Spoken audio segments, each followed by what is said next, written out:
ओम गुरु सत्ताय नमः।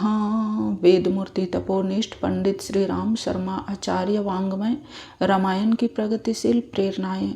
आइए पढ़ते हैं, सुनते हैं और समझने का प्रयास करते हैं। त्वदीयं वस्तु गोविंद तुभ्यमेव समर्पये। ओम भूर्भुवः स्वः तत्सवितुर्वरेण्यं भर्गो देवस्य धीमहि धियो यो नः प्रचोदयात्। मन और बुद्धि का परिष्कार। रामायण की भगवत भक्ति का एक पक्ष सद्गुणों का संवर्धन है, दूसरा दोष दुर्गुणों का निराकरण है। वस्तुतः ये दोनों अन्योन्याश्रित है। कसाय कल्मष हटेंगे तो उनका स्थान खाली नहीं पड़ा रहेगा, वरन उसकी पूर्ति सद्गुण करेंगे।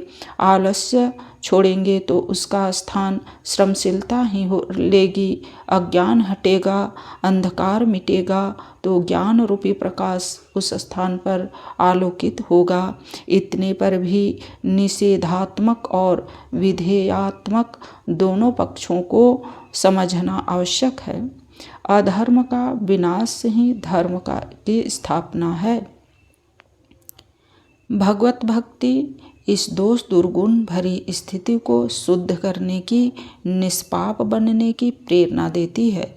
जीव भवबंधनों में, कालचक्र में बांधा हुआ माया के प्रेरणा से दुख सागर में भ्रमण करता है। इसमें उसके गुण कर्म स्वभाव की मूल कारण है। फिरत सदा माया का प्रेरा, काल कर्म स्वभाव गुण घेरा। इसीलिए समझदार व्यक्ति गुण कर्म स्वभाव के परिष्कार का सदा ध्यान रखते हैं।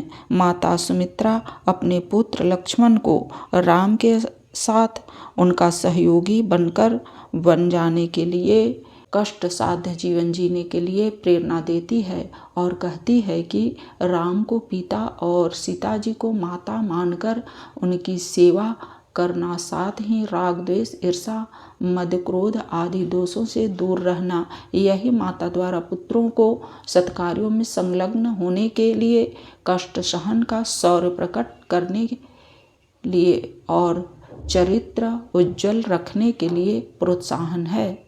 तात तुम्हारी मात वैदेही, पिता राम सब भांति स्नेही।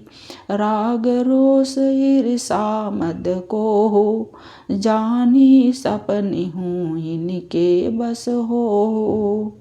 भक्त अपने मन को समझाता है, तनिक से क्षणिक सुख के लिए मूर्ख मन तो अनेक कल्पों तक दुष्परिणाम भुगतने से भी नहीं डरता।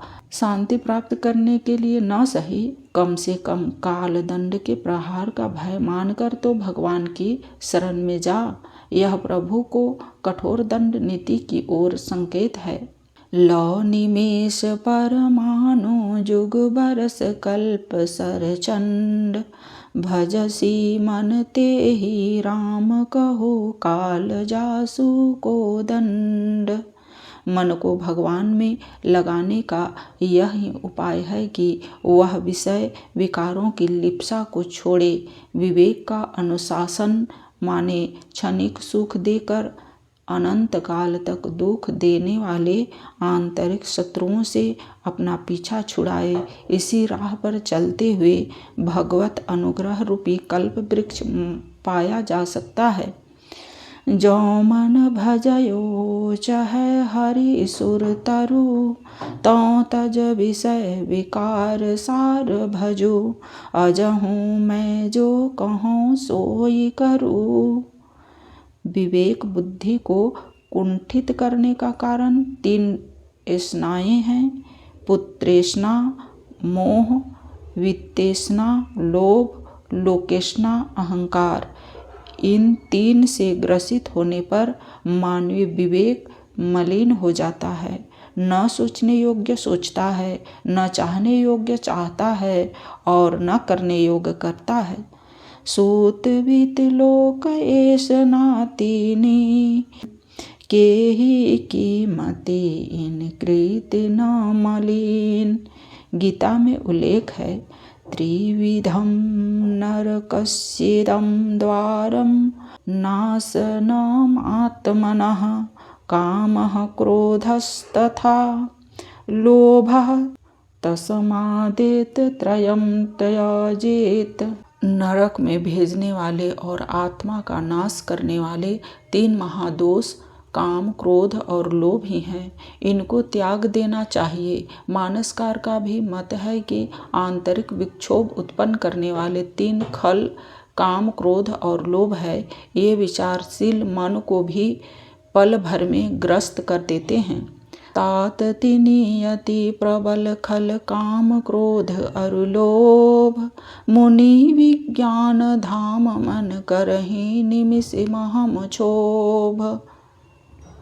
विषय विकारों में मन का संलग्न रहना ही अनेक योनियों में जन्मने और तरह तरह के दुख सहने का एकमात्र कारण बताया गया है। विनय पत्रिका का पद है, विषयवारी मन मीन भीन नहीं होत कबहूँ पल एक ते ही ते सहूँ विपति करुणा निधि जनमत जोनि अनेक। एक अन्य पद में साधक दोषों से त्रस्त होकर कहता है, कर्म स्वभाव काल काम काहे लोभ मोह ग्राहयति गहनी गरीबी गढ़ी गहयो हूँ। तुलसीदास जी की यह शंका निर्मूल नहीं। बड़े बड़े प्राणी थोड़ा चुकते ही इस चक्की में पिसने लगते हैं। अपना विवाह कराने के फेरे में पड़े हुए चिंताग्रस्त नारद षड्रिपुओं के शिकार हो जाते हैं। विश्व मोहिनी के स्वयंवर में उनकी स्थिति क्या हो जाती है, यह नीचे की चौपाइयों में स्पष्ट है। वे उस समय कामवश हो चुके थे। जप तप कछु ना मोहि तेहि काला हे विधि मिलई कवन विधि बाला। उन्हें कामना पूर्ति न होने पर क्रोध आया। फरकत अधर कोप मन माही सदपि चले कमलापति पाही। वे लोभ के कारण तरह तरह के बहाने करने लगे। लक्षण सब विचारी उर राखे कछुक बनाई भूप सन भाखे। अपने बनावटी रूप का उन्हें अहंकार भी आ गया। मुनि मन हर्ष रूप यति मोरे वे मोहवश विकल हो उठे। मुनि यति विकल मोह अति नाठी मणि गिर गई छुटी जनु गांठी। वे ईर्षा से केवल स्वार्थ चिंतन में फंस गए। मोहि तजी आनहि बरहि की भोरे। इस स्थिति को समझकर भगवान ने उन्हें विवाह करने से रोक दिया। इसी प्रकार परशुराम जी को क्रोध के कारण जनक की सभा में नीचा देखना पड़ा।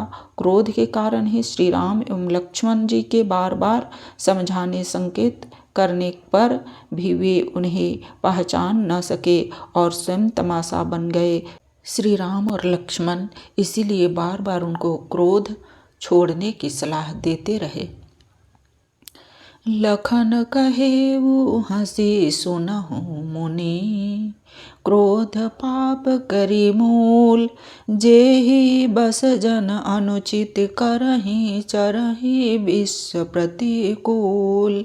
मैं तुम्हार अनुचर मुनि राया परिहरि कोप करिया अब दाया टूट चाप नहीं जुरही रिसाने बैठिया होई पायम पिराने। क्रोधी व्यक्ति विचित्र बातें करता है।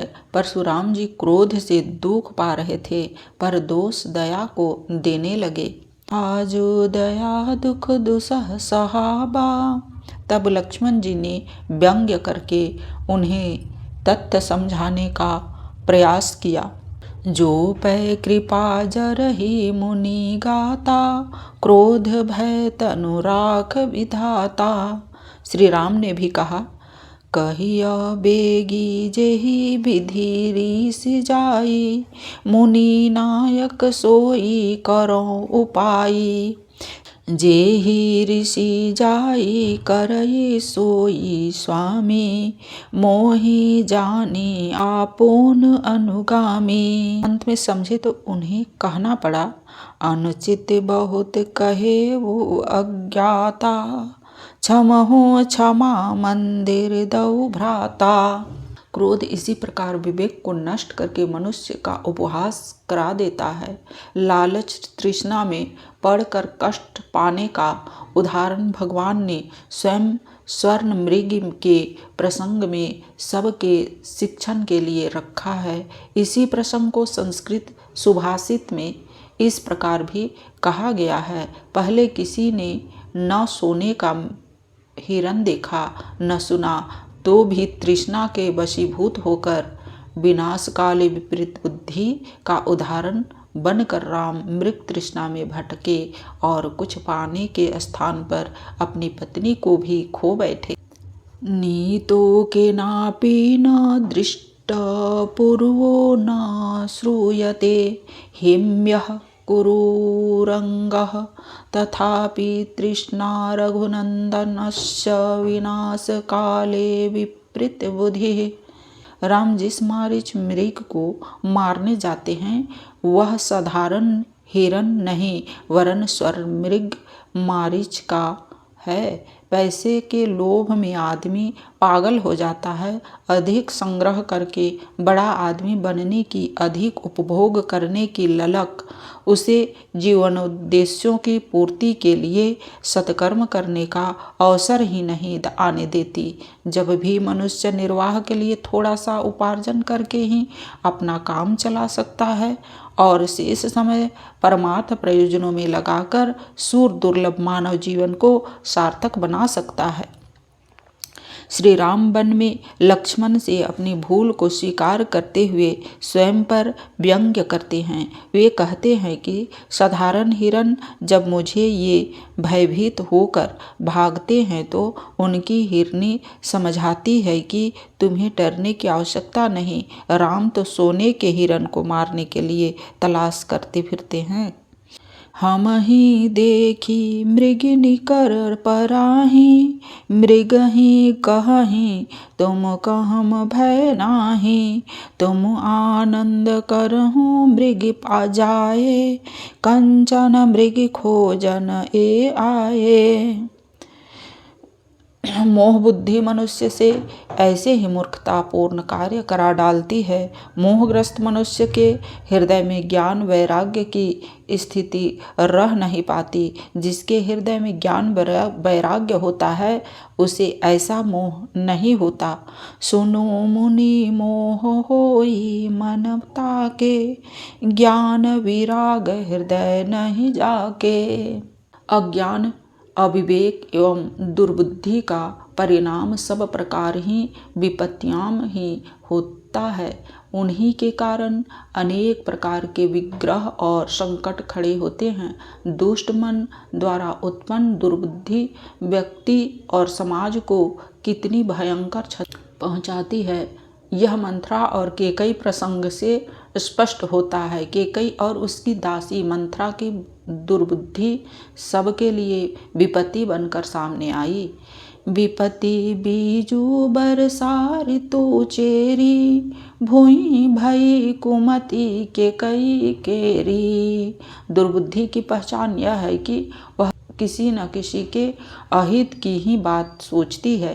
तोड़ फोड़, विनाश, प्रतिशोध, आक्रमण, कलह, दुर्भिसंधियां रच कर विग्रह उत्पन्न करना ही उसका प्रमुख प्रयोजन होता है। करई विचारु कुबुद्धि कुजाति, हो हई अकाजु कवन विधि राति। अपने व्यक्तिगत हानि लाभ को भी सब कुछ मानना, दूसरों के हित अनहित की अपेक्षा करना, जन कल्याण का दूसरों के सुख दुख का ध्यान न रखना, यह संकीर्ण स्वार्थपरता का परिचायक है। ऐसी निकृष्ट भूमि मंथरा जैसी कुटिल आत्माओं की ही हो सकती है। राम के अभिषेक की बात सुनकर मंथरा अपनी अंतरंग अपेक्षा व्यक्त करते हुए कहती है, कवो नृप होहि हमहि कहानी, चेरी छाड़ी अब होव की रानी। दुर्बुद्धि सलाहकार कई बार सहज बुद्धि को कुमार्गगामी बना देते हैं। ऐसे कि रामराज तिलक को मंथरा ने इस प्रकार प्रस्तुत किया कि कैकेयी की सहज बुद्धि उससे प्रभावित होकर उल्टी दिशा में बह गई।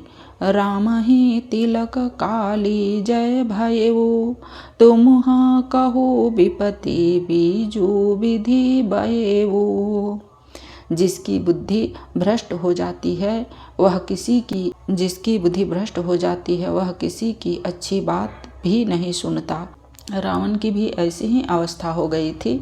सियावर रामचंद्र भज जय शरणम, जय जय सिया राम शंकर हरि ओम। राम राम जय जय राम सिया राम, राम राम जय जय राम सिया राम। आज के वीडियो में इतना ही। लाइक, सब्सक्राइब एंड शेयर करें। ओम शांति।